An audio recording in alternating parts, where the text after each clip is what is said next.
Hello everyone, my name is Fariborz and welcome to my Hapkido Blend video series. One of the reasons that I didn't want to call it Hapkido, strictly just Hapkido, because I do not practice the traditional Hapkido system. Nothing wrong with it. I love the style and I've studied it before.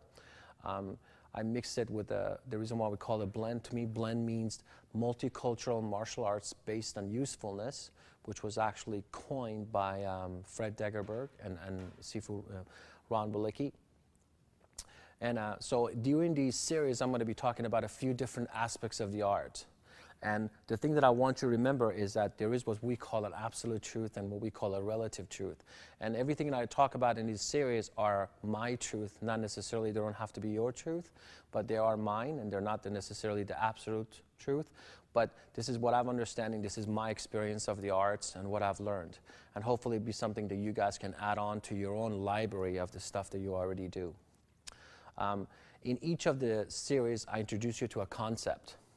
In this one, I want to introduce you to a very, very powerful concept that really, if it was up to me, if you didn't take away anything from these tapes, and if you walked away from this concept that I'm going to teach you, I think I would have done my job, and I'd be happy just with that. So I'm going to share it with you really quick. It's called the game. And everybody plays a game in different ways. Right now, you're playing a game called watching my video series. The game could be called your marriage, could be done running your martial arts school, being a martial arts student. So whatever happens, your game happens to be, this is the way usually people play it. So imagine a big square, and this is the game. Now, again, we can call this game whatever you want. Just for sake of this series, I'm going to call this game you being a student looking at these video series. There are 4 ways people will play this game. Now remember, you've already gotten this video series. You already invested the time and the money to buy it. You have it at home. You're putting it and you're watching it. Even though you're in this game, some of you will choose not to play.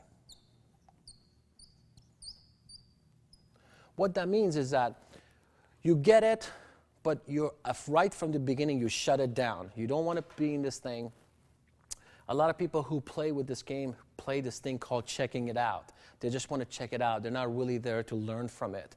They just want to see what's out there, right? Also, if you're a school owner, a lot of people play this game called being a school owner. They want all the prestige, everything that goes with it, but they play in this quadrant called not to play, which means they don't go out there to seek out other arts. They don't go out there to seek out what Maya is all about. They don't seek out what other people are out there doing it. They just want to do it basically their own version, even during this game called being a school owner. All right? So that's definitely one way to look at these DVD series and one way to learn. Another one is some people literally just play.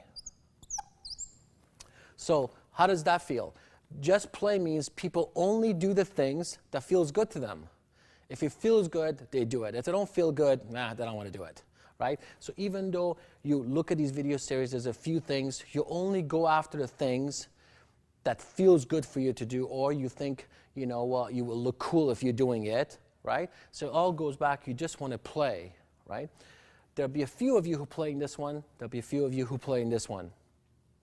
Most people, unfortunately, play with this one, and that's not to lose. Playing not to lose means you only come up with the things that you think is right. It's all about being righteousness. You want to be right about everything that you do, and you hold on to your truth, and you try to even defend your own truth. That this is what I've learned, and this is wrong. He's saying it wrong, and as long as you come ahead, and you make it very important. This, to me, this is the difference between somebody ignorant and confident, right? So, an confident person doesn't care about the you know. The arrogant person. That's the difference between an arrogant and confident person. Arrogant person wants you to know that he knows, right? And playing in this quadrant is you play not to lose, right? So you only look for the things that you come ahead yourself. It's all about you. And there'll be a few of you who play this game called, or played to win. And truly to win is what's important now. And when you play to win, You play so I win, so my partner wins, so my school wins, so my family wins, so my city wins, so my state wins, so my country, and hopefully globally we all win. The person who learns how to play the game to win doesn't care about what other people say. They have a vision, they stick to what they want to do, and they go at it, and doesn't matter what, they stick to their vision because they know they're playing to win. So my recommendation to you is not necessarily just watching my series or any other series. Catch yourself, stop yourself, do what we call a check-in process, which is where am I, what am I doing, is it real? Ask yourself, which quadrant am I playing? All right? And what role am I playing? Am I playing the role of a student right now?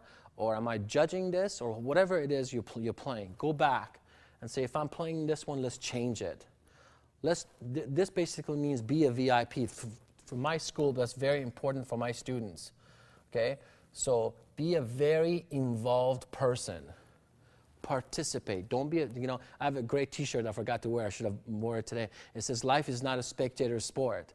So don't just sit there and watch this. All right? Try to be a VIP. Be a very involved person. And in my case, in my school, I tell the parent, be a very involved parent.